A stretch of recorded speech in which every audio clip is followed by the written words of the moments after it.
Thanos is here!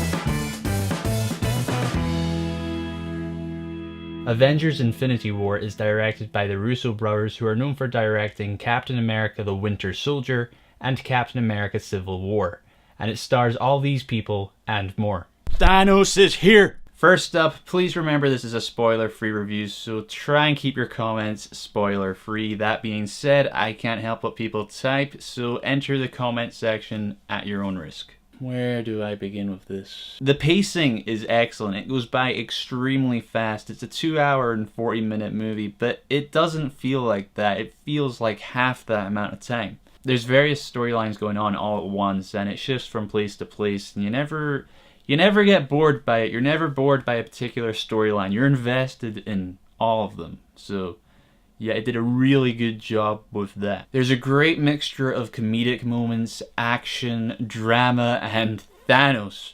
My god, Thanos. He is the big bad that we have been waiting for. While there are a lot of jokes in the movie, there are none from him.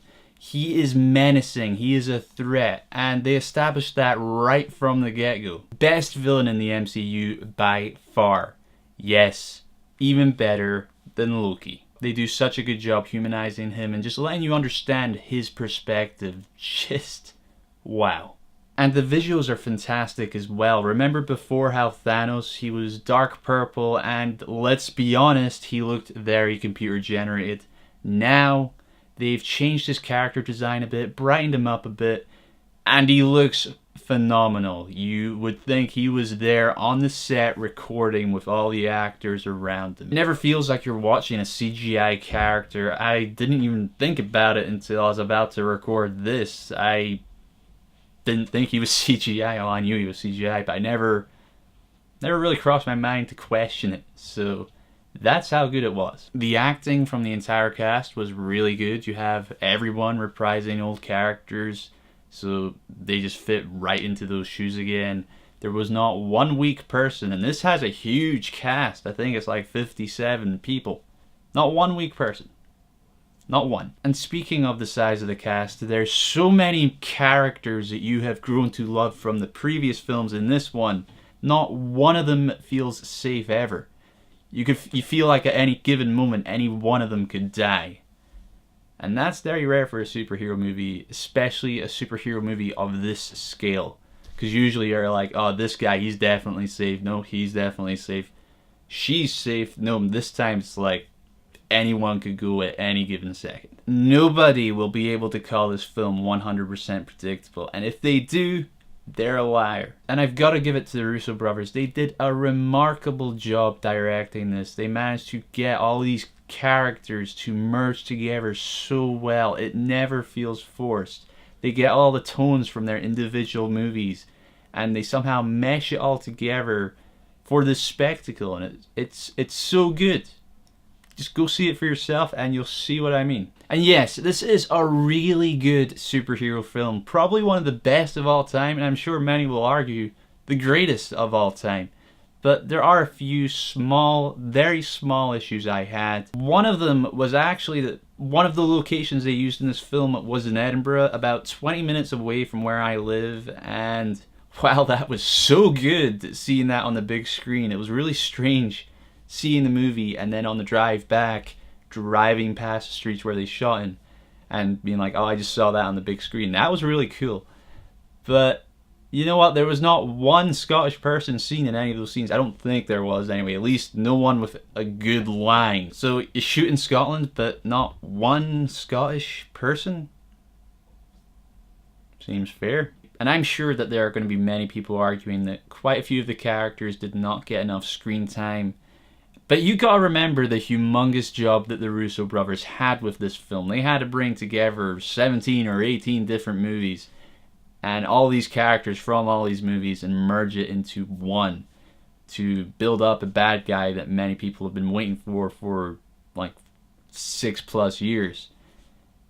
They did a remarkable job, and I think all the characters, while sure some of them could have had a bit more screen time, don't know how you'd fit that in, but the Russo brothers, they did a fantastic job giving everyone a moment. Seriously, every character in this film had at least one moment where they shined. I do not see how you could have done this better. And finally, again, this is a really small nitpick, but finally, for a studio and a cinematic universe that's really good at planting seeds early on for future films, I was a little bit disappointed that we've never had reference to or seen any of the characters that Thanos uses as like his lieutenants or whatever they are, like his own small personal army.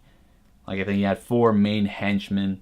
You never see them before this film. They're never mentioned.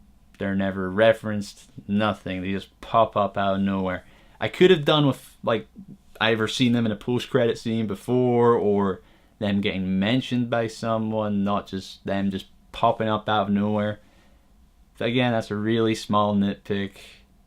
And I guess, sure, you could argue that those characters were not that developed. But again, you had so many characters to bring into this movie. Yes, you had to cut someone back, and it worked with them getting cut back. So they're just henchmen. They're not really meant to be doing anything else. They're just meant to be there to be bad. So yeah, that does it. I would have liked it if they could have planted some seeds earlier on for these characters, but that's not really the fault of this movie, that's more the previous movies. Overall, this is an emotional roller coaster ride that is extremely well paced and keeps you on the edge of your seat from start to finish. As a standalone superhero film, it ticks all the boxes. It's a complete movie. Sure, you can make the argument that this one has too many characters and it feels overcrowded, and some of them haven't really developed that much in this one, but that's what the other 18 movies are for, to establish those characters, to grow those characters, to bring them to this moment. I would give Avengers Infinity War a 9.5 out of 10. As far as I'm concerned, this is a near perfect movie for its genre, and they did a spectacular job of bringing all these characters, all these movies together to bring us Avengers Infinity War. Thanos exceeded my expectations, and I'm sure many are going to argue he's one of the greatest villains we've ever had in cinematic history. So that does it for my spoiler-free review of Avengers Infinity War. Have you seen the movie yet? What did you think about it? Did you agree with me? Did you disagree with me? Let me know in the comments below. Remember to try and keep it spoiler-free if you can. And if you're new to this channel, please hit that like button, subscribe to my channel. I think at the time of recording this, we're 148 subscribers. To all of you that have subscribed, thank you so much. You mean the world to me. And I'll see you next time.